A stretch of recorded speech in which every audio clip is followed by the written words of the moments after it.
So, you've decided to take a yoga class and you're super pumped, right?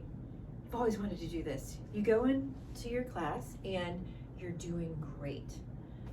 Then you're in down dog, your butt's up in the air, your head is down, you're upside down, and then the instructor tells you to lift your leg up and then step it to the front of the mat. And you're like, what? I see this all the time, and people are like looking around and they're not like, first of all, it's frightening, and it's challenging. It definitely is taken for granted how challenging that step is. So if you want to take that step, I'm here to help you. And number one, I want to let you know, of course, by what I'm saying, you're not alone. Everybody feels like this the first time they do yoga, and maybe the first 10 times they do yoga, it's challenging. So I'm here to tell you that you're not alone, it's okay, and I'm going to share with you some things that you can do in the meantime until you're able to take that step comfortably to modify, and also what you can do to work towards being able to take that step. And with that said, it's okay to modify. You know, sometimes maybe your hamstrings, your back, something is going to limit you from taking that step. I mean, it's a huge stretch of the whole back in order to do that. So if you have any limitations, modify.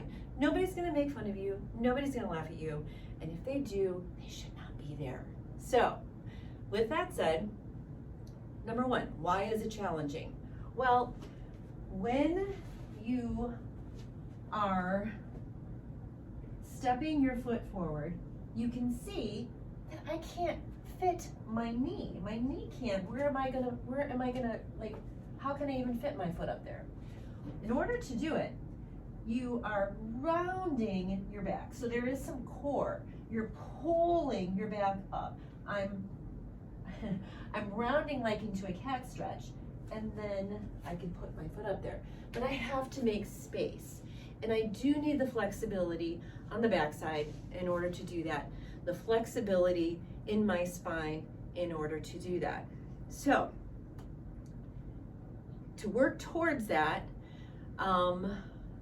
there's a couple of things you can do, and I'm going to use blocks. However, if you don't have blocks, which not everybody has 2 blocks sitting at home, just use something that is steady and, you know, about this high, I guess. And by steady, I really mean sturdy, because you're going to be using these under your hands in down dog. So you want something pretty sturdy. And first of all, what we want to do is I want you to get that feeling of what it's like to pull your whole core in and round your back. So on an all-fours position, shoulders over my wrists, hips over my knees, I'm going to pick my leg up here, just from this all-fours position, and then pull your knee into your chest. You've seen this move before, right? Maybe this bird dog, they call it in Pilates. We do this in yoga as well. You can actually do this to kind of warm up and prepare yourself for that move, and also to get strong and to engage the muscles that are needed to do that. So with the leg up, pull your knee into the chest. Now, round your back, your thoracic spine has to lift. Maybe you come onto fingertips, and maybe you swing your leg a little bit out, okay? And then step it forward. However, with blocks, you can actually be successful in doing it, and then you can start to develop the courage to eventually do it on your own. So, how do we do this? You take your hands on blocks and then come into downward facing dog. So push onto the blocks, you're in down dog, butts up in the air, heads down, and take your leg up. Now, if I come forward and I pull my knee forward, I really don't have to lift my back that much because I'm taller. My hands are up higher. So I can easily step into the pose with blocks under my hands. So you can start with the blocks, I would say medium height. I think this is a little wobbly, but if you have something taller, the taller the better to get comfortable with that technique. So you can start medium height and work on that. And then once you feel comfortable that you can step to the front of the mat from there, then you can adjust it. That's why the blocks are so cool. You can take it lower and then see how you do with that. And then once you're able to do that successfully, stepping to the front of the mat, then you could try without the blocks. But another thing that's going on, which is really important, is what I'm doing with my back leg to actually stand up. So let me talk about that. When you're in down dog, lift your leg up and you step.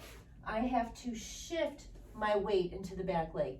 Notice my knee is over my toes, not good. You have to shift the weight into the back leg so you have that really good knee to ankle alignment. Hug the hips in, right? That's gonna give you your balance. It is wobbly. Yoga is challenging, but this is why it helps to develop focus. It helps you develop focus and concentration and so many other amazing things. So,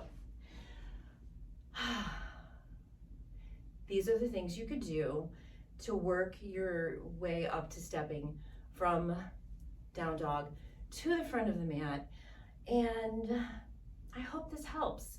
Enjoy your yoga journey. And I'm Kim J. Thank you so much for joining me.